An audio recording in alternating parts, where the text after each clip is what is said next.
And আজকে তোমাদের কাছে ডব্লিউপির জন্য পরিবেশবিদ্যার কিছু গুরুত্বপূর্ণ প্রশ্ন উত্তর নিয়ে এসেছি, সেগুলি আজকের এই ভিডিওতে করাবো।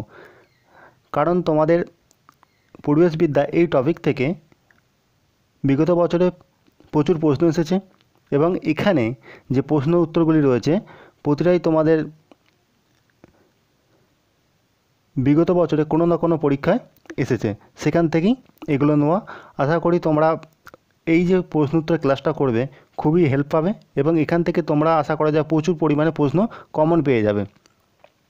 তোমাদেরকে রিসেন্ট প্র্যাকটিস সেট করাচ্ছি, যেখানে ফিরোজ শেখ বলে একটি ভিশন এডুকেশনের বই পাবলিশ হয়েছে, সেই বইটার প্র্যাকটিস সেটগুলি তোমাদের করাচ্ছি। তোমরা যদি সেই ক্লাসগুলি করতে চাও অবশ্যই ডেসক্রিপশনে লিঙ্ক আছে কিংবা আমাদের প্লেলিস্ট চ্যানেল আছে, প্লেলিস্টে গিয়ে সেখানে গিয়ে তোমরা ক্লাসগুলি করতে পারো। শুরু করছি আজকের। দেখো, ডব্লিউপি পরিবেশবিদ্যার জন্য গুরুত্বপূর্ণ কিছু প্রশ্ন উত্তর। প্রথম প্রশ্ন রয়েছে, দেখো, এই মুহূর্তে পৃথিবীর শক্তির বড় উৎস কী? বর্তমানে পৃথিবীর শক্তির বড় উৎস সেটা কি? পৃথিবীর সবচেয়ে শক্তির বড় উৎস হচ্ছে তেল। পরের প্রশ্ন, ভারতে সর্বাধিক কয়লা ব্যবহৃত হয় কোথায়? ভারতে সর্বাধিক কয়লা ব্যবহৃত হয় কোথায়? যেটা তাপবিদ্যুৎ কেন্দ্রে। তাপবিদ্যুৎ কেন্দ্রে হচ্ছে সর্বাধিক বেশি পরিমাণে কয়লা ব্যবহার হয়ে থাকে। পরের প্রশ্ন, শব্দ দূষণ পরিমাপকের একক কী? শব্দ দূষণ এর পরিমাপের একক হচ্ছে ডেসিবেল। পরের প্রশ্ন, যানবাহনের ধোঁয়া সৃষ্টি ক্ষতিকারক ধাতু জাতীয় দূষক পদার্থ কী? যানবাহনের ধোঁয়া সৃষ্ট ক্ষতিকারক ধাতু জাতীয় দূষক পদার্থ হচ্ছে সীসা। পরের প্রশ্ন, সিএফসি এর পুরো নাম কি? সিএফসি এর পুরো নাম হচ্ছে ক্লোরোফ্লোরো কার্বন। এই সিএফসি আর এক নাম আছে যেটাকে হচ্ছে ফিয়ন বলা থাকে। পরের প্রশ্ন, মিনামাটা রোগ সৃষ্টিকারী ধাতুটা কি? অর্থাৎ এই মিনামাটা যে রোগ হয় কোন ধাতুর প্রভাবে হয়? সেটা হচ্ছে পারদের প্রভাবে মিনামাটা রোগ হয়। এছাড়া অনেক রোগ রয়েছে, যেমন ইতাই রোগ রয়েছে, তোমাদের ব্ল্যাক ফুট রোগ রয়েছে। ঠিক আছে, এই কোশ্চেনগুলো এতেই রয়েছে, তোমাদেরকে আমি করিয়ে দিচ্ছি। পরের প্রশ্ন দেখো, ইউভি বিকিরণের দ্বারা ত্বকের ক্যান্সার হয়। ত্বকের যে ক্যান্সার হয় সেটা কি? ইউভি বিকিরণের দ্বারা। পরের প্রশ্ন, বিশ্ব পরিবেশ দিবস। বিশ্ব পরিবেশ দিবস কবে? বিশ্ব পরিবেশ দিবস হচ্ছে 5ই জুন। পরের প্রশ্ন দেখো, জৈব বিয়োজনক্ষম দূষণ সৃষ্টিকারী পদার্থ কী? সেটা হচ্ছে প্লাস্টিক। জৈব বিয়োজনক্ষম দূষণ সৃষ্টিকারী পদার্থ হচ্ছে প্লাস্টিক। পরের প্রশ্ন, তাজমহলের ক্ষতিকারক দূষণ পদার্থটি কী? তাজমহলের ক্ষতিকারক দূষণ পদার্থটি কী? সেটা হচ্ছে সালফার ডাইঅক্সাইড। Sulphur dioxide. পরের প্রশ্ন, ভারতে সৃষ্ট মিথেনের মূল উৎস। ভারতে সৃষ্ট মিথেনের মূল উৎস, এখানে উত্তরটা দেওয়া আছে হচ্ছে ধান ক্ষেত, কিন্তু তোমাদেরকে জানিয়ে রাখি, তোমরা এটা জেনে রাখবে যে জৈব যৌগ অর্থাৎ জৈব পদার্থ থেকে সেখানে তোমাদের মিথেনের সৃষ্টি, অর্থাৎ জৈব পদার্থ থেকেই মিথেন সৃষ্টি হয়, কিন্তু পার্টিকুলার এখানে একটা অপশান থেকে চুজ করা, সেই জন্য এখানে ধান ক্ষেতটা ছিল এখানে তোলা। পরের প্রশ্ন, SO2 দূষণ দ্বারা গাছের কি হয়? SO2 দূষণ দ্বারা হচ্ছে গাছের ক্লোরোফিল বিনষ্ট হয়। SO2 দূষণ দ্বারা গাছের ক্লোরোফিল বিনষ্ট হয়। পরের প্রশ্ন, ওজোন স্তর দেখা যায়। ওজোন স্তর সেটা কোথায় দেখা যায়? ওজোন স্তর দেখা যায় হচ্ছে স্ট্র্যাটোস্ফিয়ারে। এই স্ট্র্যাটোস্ফিয়ারে ওজোন গ্যাস দেখা যায় বলেই এই স্তরকে ওজোনস্ফিয়ার বলা হয়। এছাড়া স্ট্র্যাটোস্ফিয়ারকে তোমার শান্তমণ্ডল বলা হয়, কেননা এই স্তরে কোনো কিছু ঝড় বৃষ্টি এরকম প্রভাব দেখা যায় না বলে, এই জন্য এই মণ্ডলকে কী বলা হয়? শান্তমণ্ডলও বলা হয়ে থাকে। পরের প্রশ্ন, ওজোন স্তরের ক্ষয়ের জন্য দোষী প্রধান গ্যাসের নাম কি? ওজোন স্তরের যে ক্ষয় হয় তার জন্য প্রধান যে দোষী যে গ্যাসটা সেটা কি? সিএফসি। একটু আগে বললাম সিএফসি পুরো নাম কি? Chlorofluoro carbon.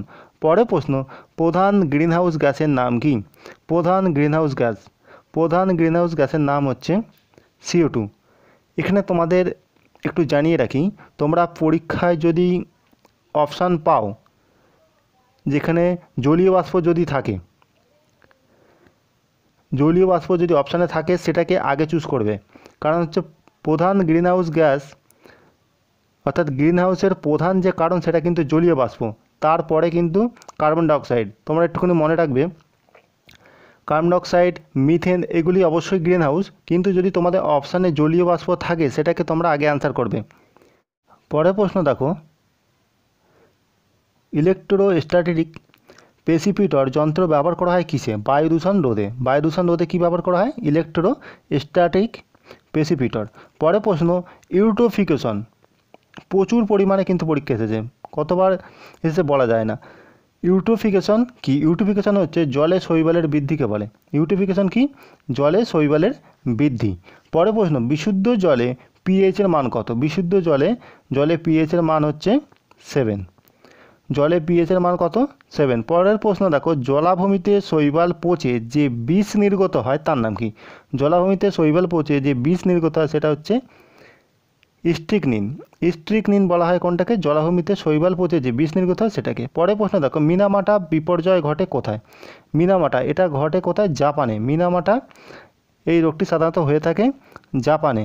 পরের প্রশ্ন দেখো, সিম্বগোত্রীয় উদ্ভিদদের মূলে রাইবোজিয়াম নামক ব্যাকটেরিয়ার বসবাসকারীকে কি বলে? সিম্বায়োসিস।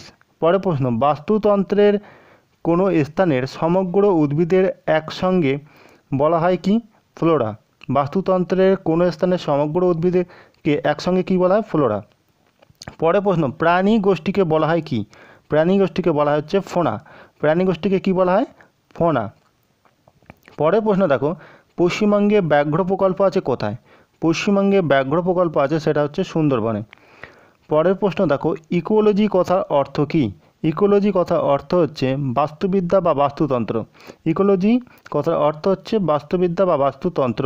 পরের প্রশ্ন দেখো, বাস্তুতন্ত্রের শক্তির প্রবাহ সর্বদা কি? বাস্তুতন্ত্রের শক্তির প্রবাহ সর্বদা হচ্ছে একমুখী। বাস্তুতন্ত্রের শক্তির প্রবাহ মাত্রা সর্বদা হচ্ছে একমুখী। পরের প্রশ্ন দেখো, ইকোসিস্টেম শক্তিটির প্রবর্তক কে? ইকোসিস্টেম এই শব্দটির প্রবক্তা হচ্ছে ট্যান্সলি। পরের প্রশ্ন, কোনো নির্দিষ্ট বাস্তুতন্ত্রের অন্তর্গত জীবের পরিমাণ বা সর্বমোট সংখ্যাকে কি বলা হয়? কোনো নির্দিষ্ট বাস্তুতন্ত্রের অন্তর্গত জীবের পরিমাণ বা সর্বমোট সংখ্যাকে কি বলা হয়? বায়োমাস। পরের প্রশ্ন, 10% সূত্রের প্রবক্তা কে? 10% সূত্রের প্রবক্তা হচ্ছে লিন্ডেম্যান। মনে রাখবে 10% সূত্রের প্রবক্তা হচ্ছে লিন্ডেম্যান। পরের প্রশ্ন, জলে ভাসমান অণুবীক্ষণিক জীবদের কি বলা হয়? জলে ভাসমান অণুবীক্ষণিক জীবদের কি বলা হয়? প্লাঙ্কটন। জলে ভাসমান অণুবীক্ষণিক জীবদের বলা হয় প্লাঙ্কটন। পরের প্রশ্ন, উদ্ভিদের অর্থাৎ যে জলে ভাসমান অণুবীক্ষণিক জীবদের বলা হচ্ছে প্লাঙ্কটন, তাহলে উদ্ভিদদের কি বলা হয়? অর্থাৎ যেসব উদ্ভিদ জলে ভেসে তাদের হচ্ছে ফ্লাইটোপ্লাঙ্কটন বলা হয়। আর প্রাণীদের কি বলা হয়? জু প্লাঙ্কটন। পরের প্রশ্ন,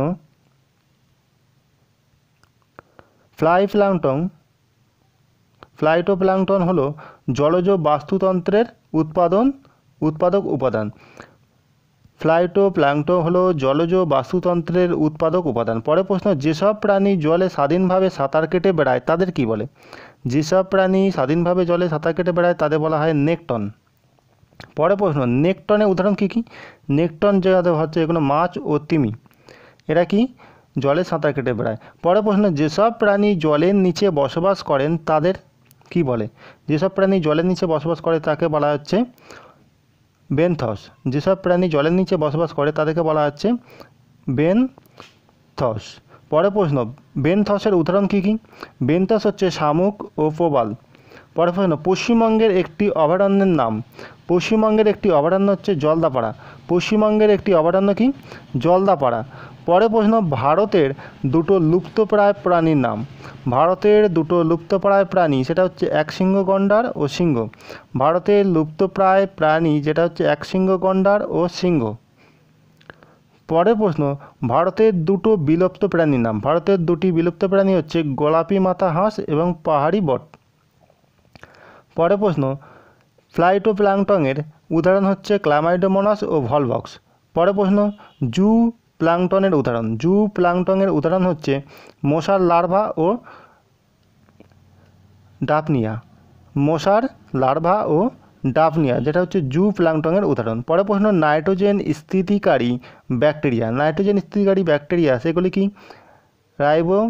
রাইজোবিয়াম এবং ক্লস্ট্রিডিয়াম, রাইজোবিয়াম ও ক্লস্ট্রিডিয়াম। পরের প্রশ্ন, ডিনাইট্রিফাইং ব্যাকটেরিয়া সেগুলি কী কী? সিউডোমোনাস এবং হচ্ছে থিওব্যাসিলাস। পরের প্রশ্ন, বাস্তুতন্ত্রের অন্তর্গত কোনো প্রজাতির জীবের অবস্থান ও তার ভূমিকাকে কি বলে? ইকোলজিক্যাল নিচ। বাস্তুতন্ত্রের অন্তর্গত কোনো প্রজাতির জীবের অবস্থান ও তার ভূমিকা বলা হয় ইকোলজিক্যাল নিচ। পরের প্রশ্ন দেখো, খাদ্য পিরামিড কয় প্রকার? খাদ্য পিরামিড হচ্ছে 3 প্রকার। পরের প্রশ্ন, এই যে ইতাই রোগ, এটা কোন ধাতুর কারণে হয়? ইতাই রোগ হয় ক্যাডমিয়ামের প্রভাবে হয়। পরের প্রশ্ন দেখো, মিনামাটা রোগ, এই মিনামাটা সেটা কোন ধাতুর প্রভাবে হয়? সেটা হচ্ছে পারদ। পরের প্রশ্ন দেখো, ব্ল্যাক ফুট ডিজিজ অর্থাৎ ব্ল্যাক ফুট যে রোগটা, সেটা কোন ধাতুর প্রভাবে হয়? সেটা হচ্ছে আর্সেনিক। পরের প্রশ্ন, ফ্লোরোসিস রোগ, এটা কিসের প্রভাবে হয়? সেটা হচ্ছে ফ্লোরাইড দূষণ। পরের প্রশ্ন দেখো, কালো ফুসফুস রোগ, কালো ফুসফুস কিসের কারণে হয়? কালো কয়লার শ্রমিকদের অর্থাৎ কালো কয়লার কারণে হয়। যে কয়লা কারখানায় যে শ্রমিকরা কাজ করে তাদের কিন্তু এই কালো ফুসফুস রোগ হয়ে থাকে। ঠিক আছে। পরের প্রশ্ন দেখো, প্রধান গ্রিনহাউস গ্যাস কোনটি? প্রধান গ্রিনহাউস গ্যাস হচ্ছে কার্বন ডাইঅক্সাইড। তোমাদেরকে আবারও বলছি, যদি এই গ্রিনহাউস গ্যাসের কথা বলা হয়, সেক্ষেত্রে যদি তোমাদের অপশানে জলীয় বাষ্প থাকে, সেক্ষেত্রে তোমরা আগে ওটাকে অ্যান্সার করবে। পরের প্রশ্ন, জৈব গ্রিনহাউস গ্যাস কোনটি? জৈব গ্রিনহাউস গ্যাস যেটা মিথেন, যেটা তোমাদের একটু আগে বলছিলাম। জৈব পদার্থ অর্থাৎ মিথেনের প্রধান উৎস হচ্ছে জৈব পদার্থ। পরের প্রশ্ন দেখো, বিশ্ব স্বাস্থ্য সংস্থার নির্দেশিকা অনুযায়ী আর্সেনিকের নিরাপদ মাত্রা কত? বিশ্ব স্বাস্থ্য সংস্থা অর্থাৎ হু, ওয়ার্ল্ড হেলথ অর্গানাইজেশনের অনুমতি অনুযায়ী আর্সেনিকের নিরাপদ মাত্রা অর্থাৎ 1 লিটার জলে আর্সেনিক থাকতে পারে 0.01 মিলিগ্রাম, 0.01 মিলিগ্রাম, 0.01 মিলিগ্রাম। পরের প্রশ্ন দেখো, যেটা হচ্ছে 1 লিটার জলে কিন্তু। পরের প্রশ্ন, মানবদেহে আর্সেনিকের সর্বাধিক সহনসীমা কত? সাধারণভাবে যে জলে আর্সেনিকের পরিমাণ যেটা 0.05 মিলিগ্রাম, আর হুয়ের মতে 0.01 মিলিগ্রাম। মনে রাখবে।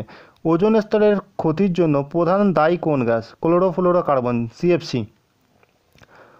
ওজোন স্তরের ক্ষতির জন্য প্রধান দায়ী হচ্ছে সিএফসি। পরের প্রশ্ন, ইকোসিস্টেম নামকরণ করেন কে?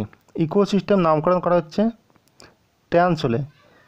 পরের প্রশ্ন দেখো, বিশ্ব আবহাওয়া দিবস কবে পালিত হয়?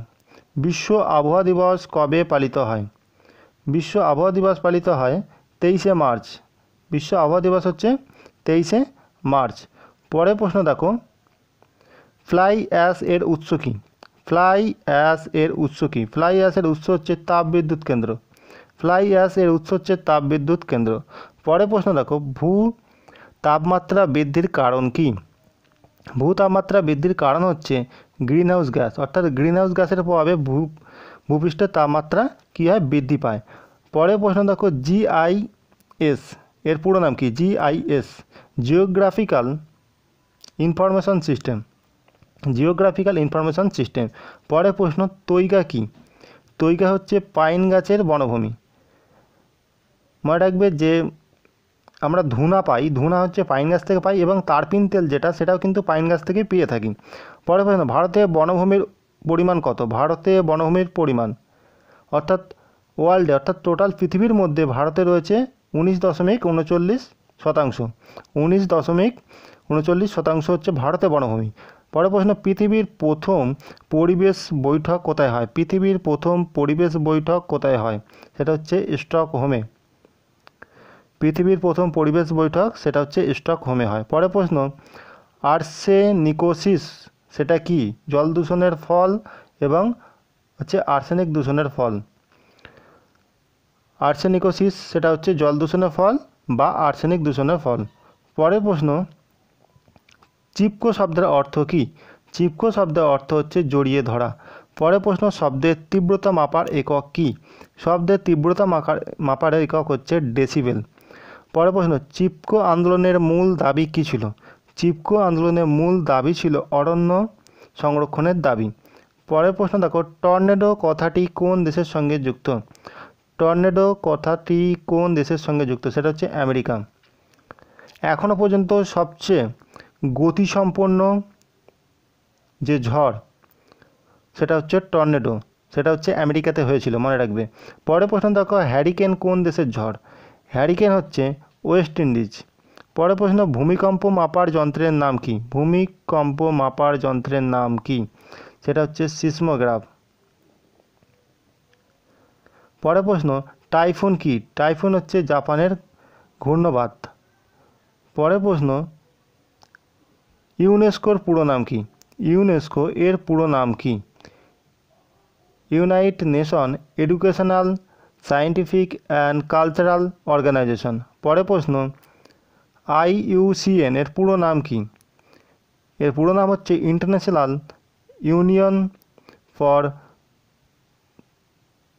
Conservation of nature.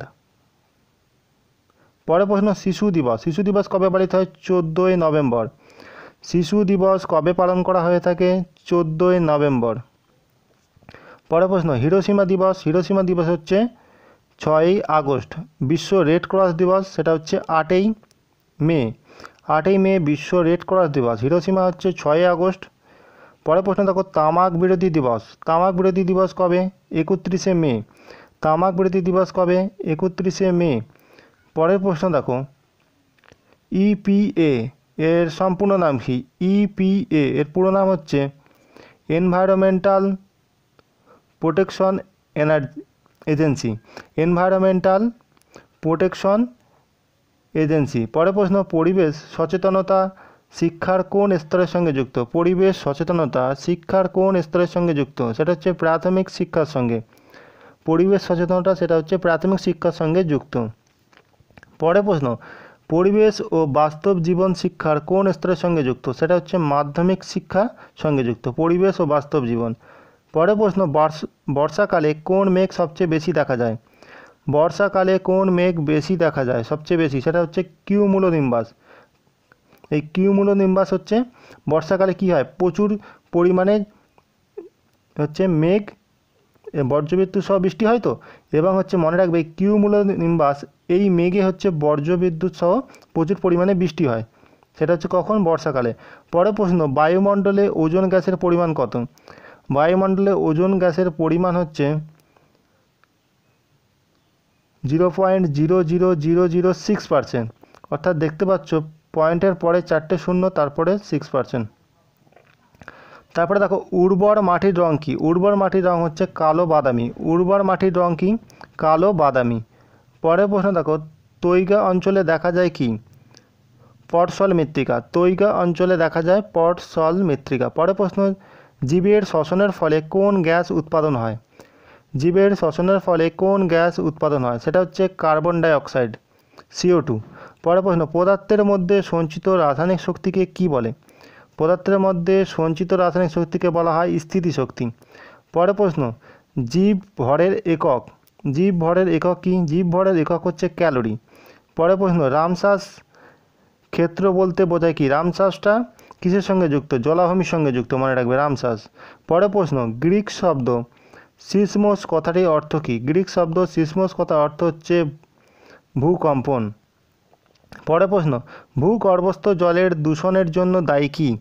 ভূগর্ভস্থ জলের দূষণের জন্য দায়ী হচ্ছে আর্সেনিক। পরের প্রশ্ন, শব্দের নিরাপদ মাত্রা কত? শব্দের নিরাপদ মাত্রা হচ্ছে 65 ডেসিবেল। শব্দের নিরাপদ মাত্রা হচ্ছে 65 ডেসিবেল। পরের প্রশ্ন, ভোপাল গ্যাস দুর্ঘটনার জন্য দায়ী কী? ভোপাল গ্যাস দুর্ঘটনার জন্য দায়ী হচ্ছে MIC। এই MICর পুরো নাম হচ্ছে মিথাইল আইসোসায়ানেট। এই ভোপাল যে গ্যাস দুর্ঘটনা হয়েছিল, এই গ্যাস দুর্ঘটনাটি হয়েছিল 1984-তে। এই ছিল তোমাদের কাছে নিয়ে আসা ডব্লিউপির জন্য পরিবেশবিদ্যার কিছু গুরুত্বপূর্ণ প্রশ্ন উত্তর। আশা করি তোমাদের ক্লাসগুলি খুবই হেল্পফুল হচ্ছে। যদি তোমাদের কাছে হেল্পফুল বলে মনে হয় অবশ্যই লাইক করো, বন্ধুদের মাঝে প্রচুর পরিমাণে শেয়ার করো যাতে তারাও দেখতে পারে।